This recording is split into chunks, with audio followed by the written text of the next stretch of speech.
A few hours before his death, Pablo is in the prison's waiting room, where visitors can spend time with him. At the moment, he is with Father Lim, the prison's chaplain.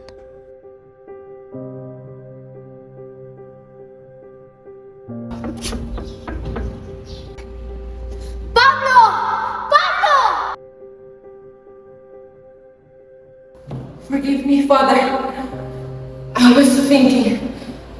Take a seat. What were you thinking of, my son?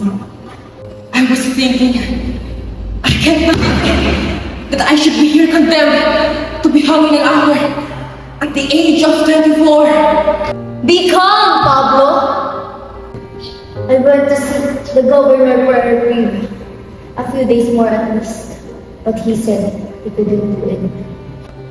Father, do you think Yes, what you said that night, that God could forgive me? Forgive me after all I've done?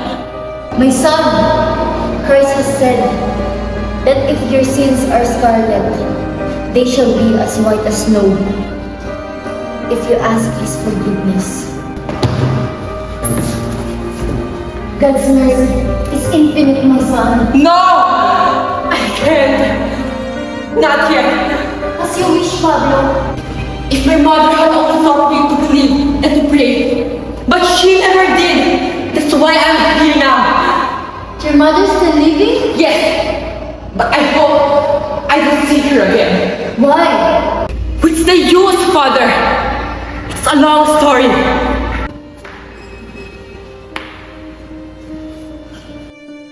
After a few more minutes of conversation, Father Lim leaves Pablo. His next visitor is his Tia Chideng, who has been a mother-like figure to him. Tia, did you see somebody waiting outside? Have you seen Christina? No, I don't mean her. Your mother. I saw her wait on the sidewalk. But you know, we have not been speaking terms all these years. Has she seen you? I don't want to see her. Forgive her, Pablo. A mother remains a mother, whatever her faults. If she had been a true mother, I wouldn't be here. Your father's death never embittered and lonely. No, I can't forgive her. Very little time left, Mr. Gonzalez. The girl wants to see I you. shall wait outside, and I shall meet her. Farewell, Tia, and pray for me. All my life, son, all my life. Tia Chideng runs out without looking back. Christina was the next visitor following Tia Chideng. She walked over to Pablo's spot so they had time to talk before Pablo's scheduled execution. Christina is about 21, dressed in black. She's pale but pretty, shy and quiet.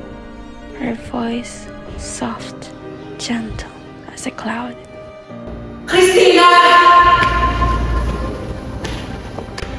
We have so little time left, Pablo. Sit down.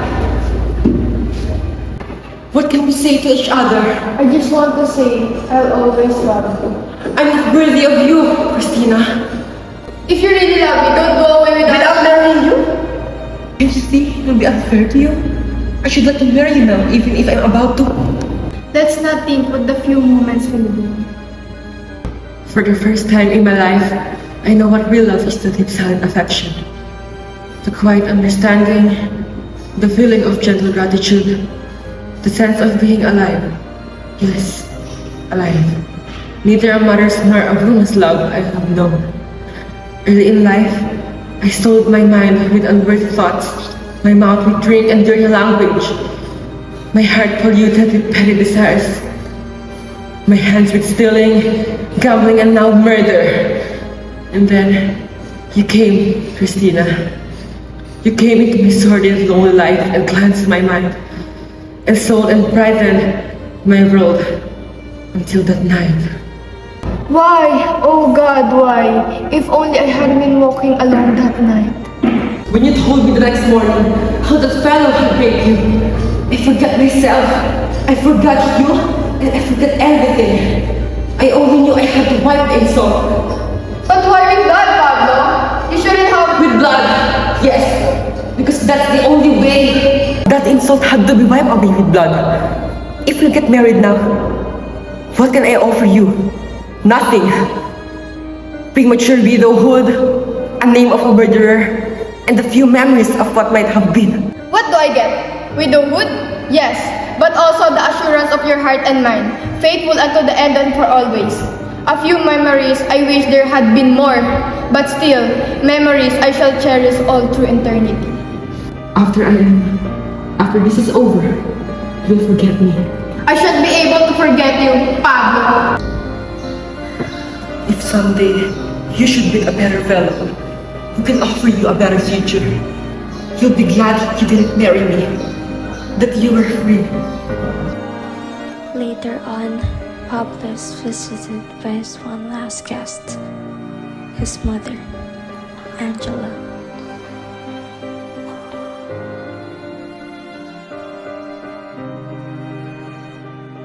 You hate me so.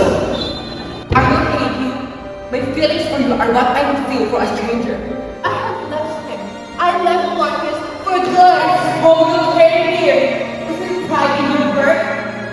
I don't understand. If I am here now, if I could die in the chair right now, that's because of you. Me? Yes, you.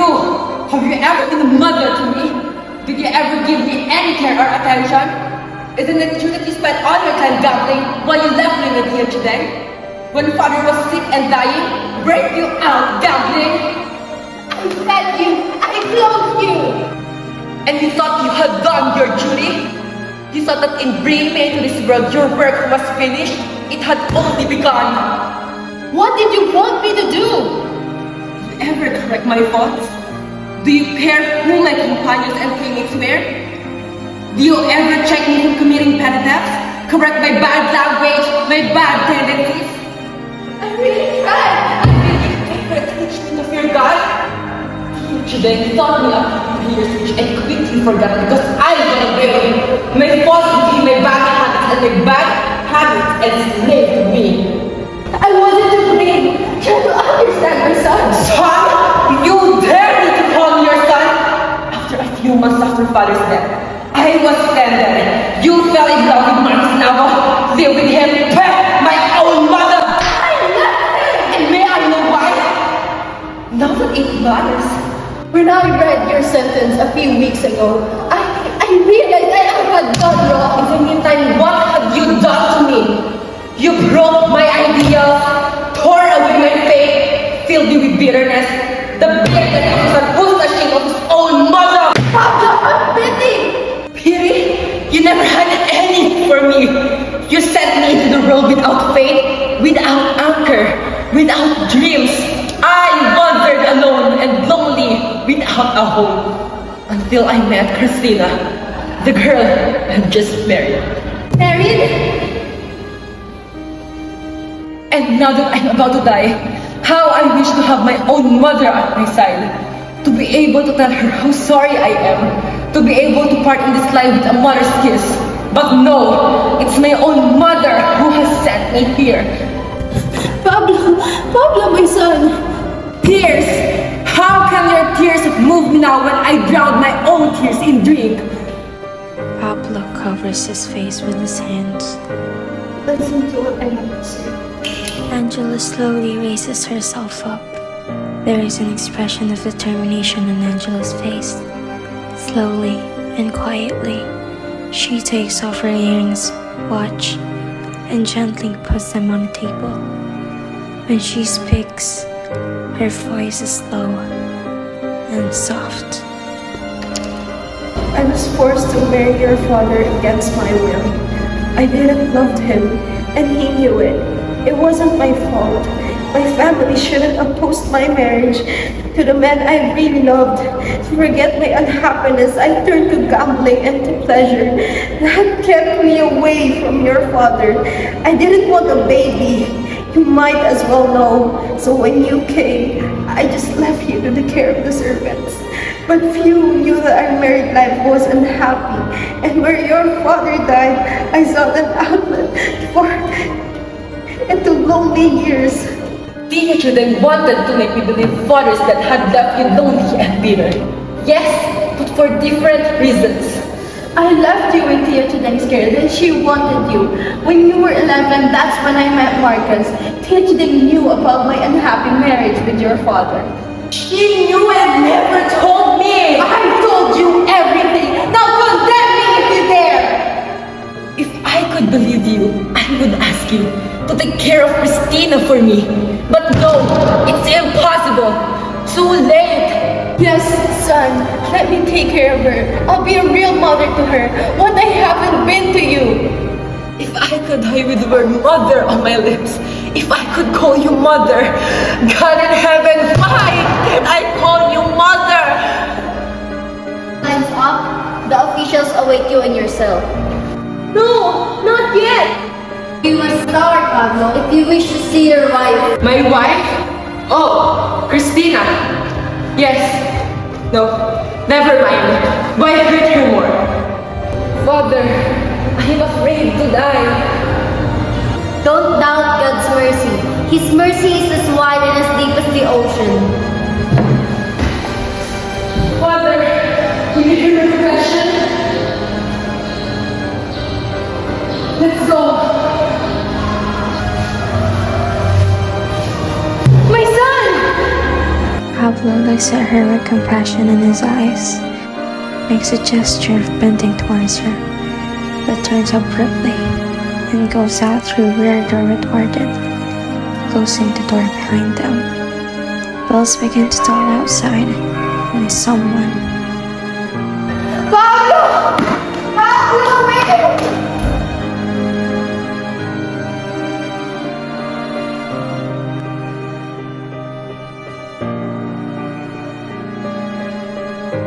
stage is darkened as bells continue tolling. Christina then breaks down and collapses in the front of her rear door, a figure of utter dejection. Tia Chudeng sits on a chair while Angela stands front right with her hands folded tightly and head down, as if praying. Steps are heard. All raise their eyes toward rear door in an attitude of expectation.